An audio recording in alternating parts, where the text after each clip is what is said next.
Hi everyone, welcome back to the new video. Finally अपना paper ख़त्म हो चुका है भाई, CUET का। ठीक है ना। फाइनली ख़त्म हो चुका है। मेरा पेपर कैसा हुआ, सब्जेक्ट वाइज मैं बताऊंगा। लाइक मेरा डोमेन का पेपर था, फिजिक्स केमिस्ट्री बायो का। वो तीनों पेपर किस लेवल पे है, एनटीए ने क्या किया है, धोखा ही किया है हमेशा की तरह। बट कोई नहीं, अब तो आदत सी हो गई है। ठीक है, पहला बात करते हैं। पहले से पहले मेरा पेपर खुला बायोलॉजी का। बायोलॉजी में मैंने नंबर ऑफ क्वेश्चंस कितने अटेम्प्ट करे हैं? 45 आउट ऑफ 50। 45 out of 50। और मेरे हिसाब से, मेरे ध्यान में, मैं 2 मार्क्ड फॉर रिव्यू आंसर करके मार्क्ड फॉर रिव्यू पे अटेम्प्ट करके आया हूँ। तो अगर वो सही होंगे तो भाई अपने नंबर उसमें जुड़ेंगे, नंबर जुड़ेंगे। हाँ, गलत होगा तो नंबर कटेंगे भी, ऑब्वियस बात है।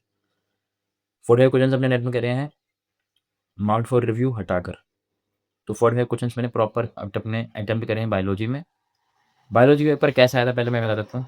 लाइक न्यूमेरिकल डाटा उसमें मैंने तो देखा नहीं भाई, मेरे दिमाग में अभी ध्यान भी बिल्कुल नहीं आ रहा। न्यूमेरिकल डाटा बिल्कुल भी नहीं था लाइक उसमें। मेमोरी बेस्ड ही चीज़ें उसमें पूछी गई थी।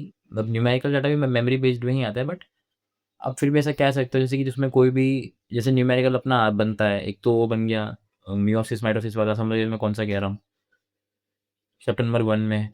फिर अपना जो है एक इक्वेशन आती है भाई, जब इवोल्यूशन वाले चैप्टर में ना, इक्वेशन, उस इक्वेशन को क्या बोलते हैं मुझे ऑनेस्टली भाई ये तो नहीं पता है नहीं, बट इक्वेशन है कि आती है भाई पी स्क्वायर प्लस में क्यू स्क्वायर प्लस में 2QT है ना ये। अब जब अपना P plus Q is equals to 1। अब मैं इसको एक्सप्लेन तो नहीं करूँगा भाई कि P जो है समझे ना कि होमोजाइगस हेटेरोजाइगस वाला जो उसमें लगता है, वो तुम्हें पता भी होगा। न्यूमेरिकल डाटा इसमें बिल्कुल भी नहीं था। जैसे कि इसमें ये नहीं पूछा गया कि ट्रांसजेनिक, फर्स्ट ट्रांसजेनिक काऊ कब बनी थी, मतलब किस साल में बनी थी, और नाम क्या था उसका, या फिर जो उसमें पर लीटर मिल्क में कितना प्रोटीन था। ये जो न्यूमेरिकल डाटा है इन्होंने नहीं पूछा था, और ज़्यादातर क्वेश्चंस इन्होंने एग्जाम्पल ही नहीं पूछे, मतलब ज़्यादातर एग्जाम्पल नहीं पूछे थे इन्होंने। बात हो गई बायो की, एंड बायो भी पहले स्टार्टिंग में, वैसे तुम मानोगे नहीं भाई, मेरे को तो ऐसा सीन था कि बायोलॉजी खुली और फर्स्ट क्वेश्चन ही जो है मेरे को उसी में डाउट आ गया था। फर्स्ट क्वेश्चन ही पढ़ा था मेरे, फर्स्ट क्वेश्चन याद भी नहीं आ रहा, वही ऐसा हो गया था। फिर मैं एंड पे गया, एंड पे फिर मैंने स्टार्ट किया। फिर मुझे 50th क्वेश्चन भी मेरे से, मैंने देखा कि भाई ये तो अलग सा लग रहा है। फिर मैंने थोड़ा मैं मन को शांत किया, क्योंकि जो भाई बायोलॉजी में अगर ऐसी हालत हो रही तो फिर तो डर लगता है इंसान को। मैंने थोड़ा शांत, खुद पे कंट्रोल, मैंने खुद पे बहुत कंट्रोल रखा। तुम मानो चाहे मत मानो ना, मैंने वहाँ पे खुद को पैनिक क्यों नहीं दिया, नहीं तो सब खेल बर्बाद हो जाता। ठीक है। उसके बाद फिजिक्स का पेपर खुलता है। 33 क्वेश्चंस मैंने उसमें अटेम्प्ट करे। उसका कारण ये बता देता हूँ, एनटीए की जो धोखेबाजी है वो है। ठीक है। प्लस में जो मेरी थोड़ी गलतियाँ थी वो भी है, बट इसमें एनटीए की धोखेबाजी थोड़ी ज़्यादा है। बाकियों के पेपर में भाई एनटीए सवाल क्या पूछ रहा है कि केवीएल किस पे बेस्ड है, जंक्शन लॉ किस पे बेस्ड है, ऐसे सवाल पूछ रहे हैं, है ना। समझ रहे हैं ना, कंजर्वेशन ऑफ एनर्जी पे बेस्ड है या फिर कंजर्वेशन ऑफ चार्ज पे बेस्ड है, ऐसे ऐसे क्वेश्चन पूछ रहा है। आसान आसान से व्हीटस्टोन, वो अपने मीटर व्हीटस्टोन ब्रिज वाले क्वेश्चन पूछ रहा है।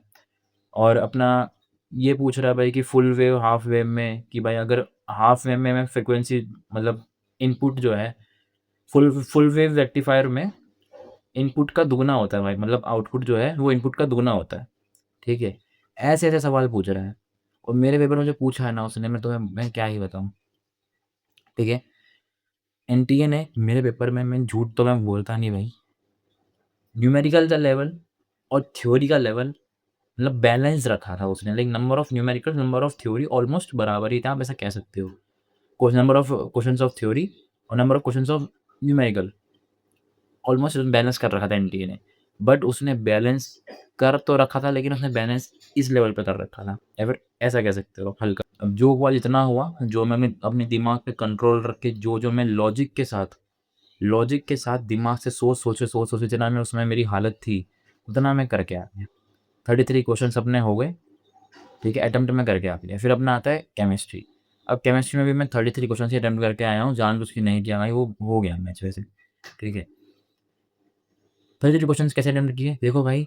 ऑर्गेनिक केमिस्ट्री में इन्होंने फिजिकल प्रॉपर्टी ज़्यादा सवाल पूछे। इन्होंने क्या किया ऑर्गेनिक केमिस्ट्री में, तुम्हें शायद बहुत ही अजीब सा लगेगा ये बात, मुझे भी जो कि लगा था, इन्होंने जो रिएक्शन बेस्ड क्वेश्चन होते हैं ना, इसमें वो थोड़े कम थे, वो थोड़े कम थे। या फिर ऐसा हो सकता है कि मैं एल्डिहाइड मतलब मैं एमाइन्स पढ़ के गया नहीं था, तो मुझे शायद ऐसा फ़ील हो रहा। बट इन्होंने ज़्यादातर एसएन1, एसएन2 के सवाल पूछ रखे थे, ठीक है? अब एसएन1, एसएन2 में मुझे पता है यार मैकेनिज़्म है, ठीक है ना? उसमें उसमें लेकिन इन्होंने ऐसा भी सिंपल नहीं पूछ रखा कि भाई एसएन1 में जो है अपना प्राइमरी डिग्री ज़्यादा होता है, फिर टर्शियरी डिग्री ज़्यादा होता है। ऐसे सिंपल क्वेश्चन एनटीए ने पूछे हैं पिछले शिफ्ट्स में, ठीक है? और मेरे शिफ्ट में भी एनटीए ने पूछ रखे हैं, मैं झूठ क्यों बोलूँ? मैं एनटीए ने कुछ-कुछ क्वेश्चन जो है, कुछ क्वेश्चन ही उसने ईज़ी पूछे हैं, बट मैक्सिमम क्वेश्चन उसने आउट ऑफ द बॉक्स मतलब अलग ही लेवल पे उसने पूछ रखा है। बस जो होगा अच्छा होगा एंड हाँ, मैं सारी की सारी यूनिवर्सिटीज़ टारगेट कर रहा हूँ। मेरा कोई स्पेसिफिक यूनिवर्सिटी नहीं है कि डीयू ही है। ऑब्वियसली मेन डीयू ही है क्योंकि मैं दिल्ली में रहता हूँ मतलब और बस वही बात है।